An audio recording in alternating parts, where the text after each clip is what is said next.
my name is Claude Perreault. I'm a professor at Université de Montréal and PI at the Institute for Research in Immunology and Cancer. Over the last decade, a main endeavor of our team has been to elucidate the biogenesis of MHC-associated peptides, or MAPs. MAPs collectively form the immunopeptidome and regulate all events in T-cell development and function. From a medical standpoint, MAPs present on cancer cells are of prime interest because they represent potential targets for cancer immunotherapy. Our approach for the discovery of actionable tumor antigen has two main features. First, its scope. We search for tumor antigen coded by any reading frame of the entire genome. And secondly, our method. We don't merely predict the nature of tumor antigens. We identify them by direct mass spectrometry analysis of primary tumors. This video will summarize our recent work on the immunopeptidome of breast cancer. This study yielded unexpected insights into the immunology of breast cancer and was expertly spearheaded by my colleague Eralda Kina. Hi, my name is Eralda Kina. I'm an oncologist and a PhD student here at the IRIC. Breast cancer is the most prevalent cancer in the world, and breast cancer subtypes are quite different from an immunological standpoint.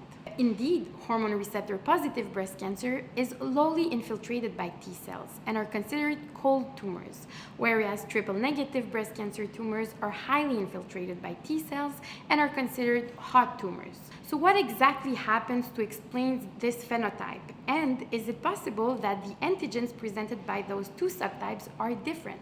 That is what we aim to investigate in this project.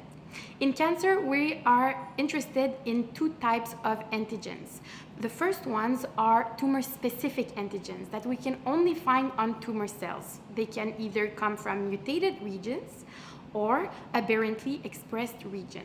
The second type of antigens are tumor-associated antigens, which can be found on normal cells but are overexpressed on cancer cells. So we applied our proteogenomic approach using mass spectrometry, RNA sequencing, and bioinformatics in order to identify and classify our antigens of interest. We identified more tumor-specific antigens in triple-negative tumors, as you can see here in blue, which provides a rationale for their increased immunogenicity in vivo. We found an equal number of tumor-associated antigens in both subtypes, and most of our antigens were novel.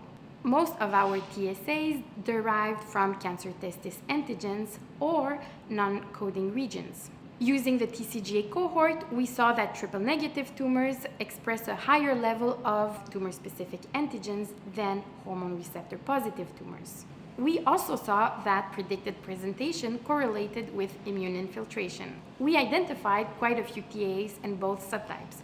Of interest were a group of TAAs that seemed to derive from cancer-associated fibroblasts.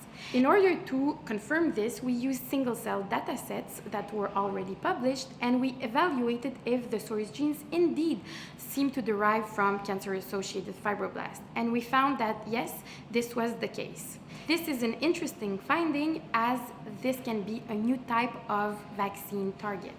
Using FAST assays, we saw that many of our antigens were immunogenic in vitro. We wondered if the predicted presentation of our antigens impacted overall survival.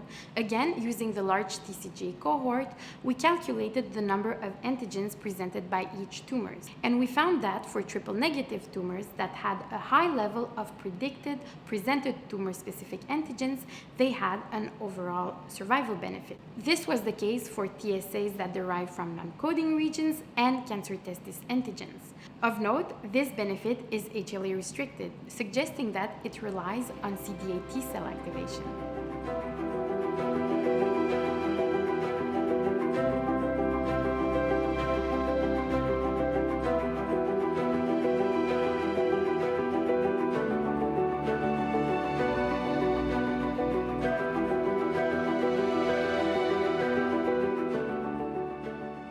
checkpoint blockade certainly represent a seminal breakthrough in cancer immunotherapy. However, considering all the checks and balances in the adaptive immune system, I doubt that immune checkpoint blockade will suffice to cure most cancer types. I rather think that progress in cancer immunotherapy will depend on antigen-specific approaches. Since antigens reported in this study were shown to be immunogenic in vitro, they represent potentially attractive targets for antigen-targeted cancer immunotherapy based on vaccines or TCR-based biologics. We would like to thank our collaborators here at the IRIC for their help on this project. And we are grateful to the Canadian Cancer Society for funding this work.